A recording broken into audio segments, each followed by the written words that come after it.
നിതിൻ, ശരിക്കും നിങ്ങൾ തുടങ്ങി വെച്ചതാണെന്നാണ് അവരുടെ ഇപ്പോൾ ഒരു ആശ്വാസം. അല്ല, കോൺഗ്രസിന്റെ വക്താവ് അവരുടെ നയത്തിന്റെ കാര്യത്തെ കുറിച്ചൊന്നും പറഞ്ഞില്ല. ഞങ്ങൾക്കൊരു നയമുണ്ടായിരുന്നു എന്ന് പറഞ്ഞു. കോൺഗ്രസിന് ഈ കാര്യത്തിൽ ഒരു നയമേ ഇല്ല എന്നുള്ളതാണ് പ്രശ്നം. ഇവിടെ VD സതീശൻ മുഖ്യമന്ത്രിയായി പിറ്റേ ദിവസം ഒരു കമ്പനിയുടെ ഫയൽ വരുന്നു. ആ ഫയൽ ശരവേഗത്തിലാണ്, ഒരു A4 ഷീറ്റ് വായിച്ചു നോക്കാൻ എടുക്കേണ്ട സമയം പോലും എടുക്കാതെയാണ് അത് ബഡ്ജറ്റ് പ്രപ്പോസലായി മുഖ്യമന്ത്രിയുടെ മുമ്പിലേക്ക് വരുന്നത്. ഏത് കമ്പനിക്ക് വേണ്ടി?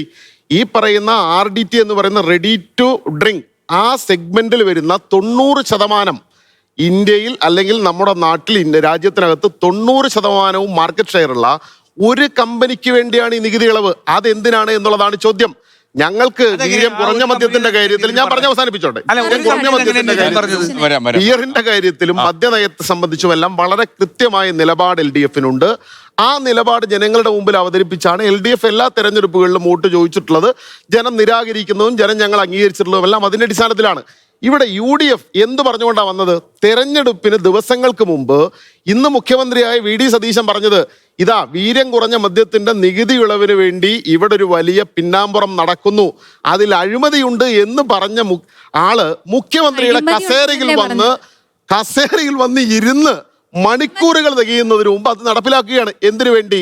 അവിടെയാണ് ചോദ്യം. ഒരു കമ്പനിയിൽ നിന്ന് ഒരു കമ്പനിയുടെ താല്പര്യ സംരക്ഷണത്തിന് വേണ്ടി ഈ നികുതി ഇളവിലൂടെ 600 കോടി രൂപയാണ് ഖജനാവിന് നഷ്ടമാകുന്നത്. എന്തു പങ്ക് കിട്ടി എന്നുള്ളതാണ് ചോദ്യം. അഴിമതിയുണ്ട് എന്ന് നികുതി കുറച്ച് ജനങ്ങളെ സഹായിക്കുന്നതാണ് ഇവരുടെ താല്പര്യമെങ്കിൽ പെട്രോളിന് വലിയ വിലക്കയറ്റം ഉണ്ടായപ്പോൾ അതിന്റെ ഭാഗമായി നികുതി കൂടുതൽ കിട്ടുമായിരുന്നല്ലോ.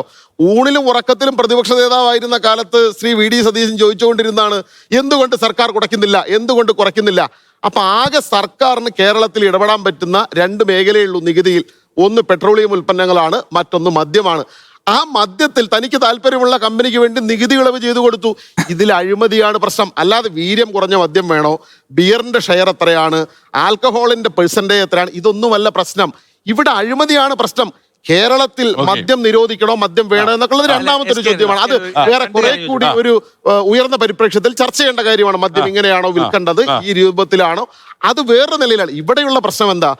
താൻ പ്രതിപക്ഷ നേതാവായിരിക്കുമ്പോൾ പറഞ്ഞതിൽ നിന്ന് മണിക്കൂറുകൾ കഴിയുമ്പോൾ മുഖ്യമന്ത്രിയാവും മാറുന്നു. ഇതാണ് പഴയ നാടൻ ഭാഷയിൽ ചൊല്ലുള്ളത്, പാലം കടക്കോളം നാരായണ, പാലം കടന്നാലോ കൂരായണ.